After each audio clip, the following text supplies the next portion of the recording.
Congress party తరఫున 36 మంది అభ్యర్థులను కూడా ప్రకటించడం జరిగింది. వారందరూ కూడా రేపు 11వ తారీఖు నాడు జరగబోయే ఎలక్షన్ లో ఓటర్స్ లో తాండూరు ప్రజలు ఖచ్చితంగా కాంగ్రెస్ పార్టీ అభ్యర్థులు ఎవరైతే నిలబడ్డారో వాళ్ళందరినీ కూడా గెలిపిస్తామని చెప్పి ఇప్పటికే తాండూరు ప్రజలు కూడా డిసైడ్ అయ్యారు. ఎందుకంటే గతంలో ఒకసారి అధికారం అప్పచెప్తే జంగిల్ రాజ్ వ్యవస్థను చేసిండ్రు గత పాలకులు. కనుక ఇప్పటికే ప్రజలు డిసైడ్ అయిపోయినారు.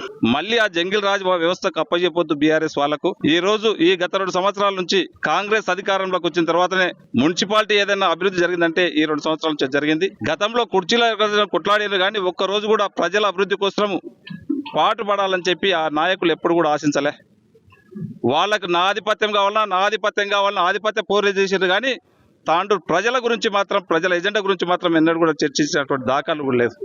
ఒక మహిళని చైర్మన్ ఉంటే కూడా ఆ చైర్మన్ కూడా కించపరిచి ఆ చైర్మన్కు ఉన్నటువంటి అధికారాలు కూడా గుంజుకొని వాళ్ళు ఇష్టం వచ్చినటువంటి అధికారులను అడ్డం పెట్టుకొని అందరినీ కించపరిచినటువంటి రోజులు ఉన్నాయి.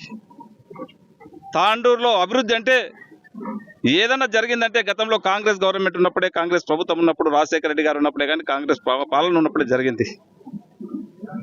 తాండూరులో ఇప్పటికీ గత 40 సంవత్సరాల నుంచి మెజార్టీగా మున్సిపాలిటీ కైవసం చేసుకున్నది కాంగ్రెస్ ప్రభుత్వమే.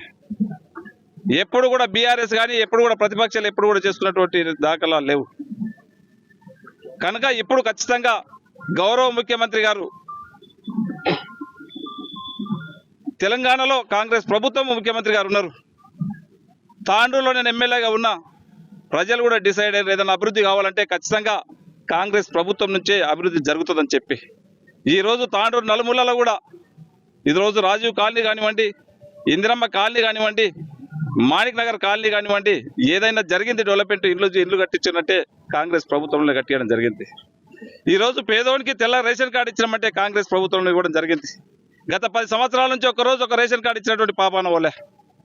ఈరోజు పేదోడు 2 పూటలు అన్నం తినాలా, కడుపు నిండా అన్నం తినాలని చెప్పి ఎవరైతే ధనవంతులు ఏదైతే సన్న బియ్యం తింటా ఉన్నారో ఈరోజు పేదలకు అందరూ కూడా ఈరోజు గవర్నమెంట్ ఎంత ఆర్థికంగా ఇబ్బంది ఉన్నా పేదోనికి కడుపు నిండా 2 పూటలు తినాలని చెప్పి ఈరోజు సన్న బియ్యం తినడం జరుగుతూ ఉన్నది.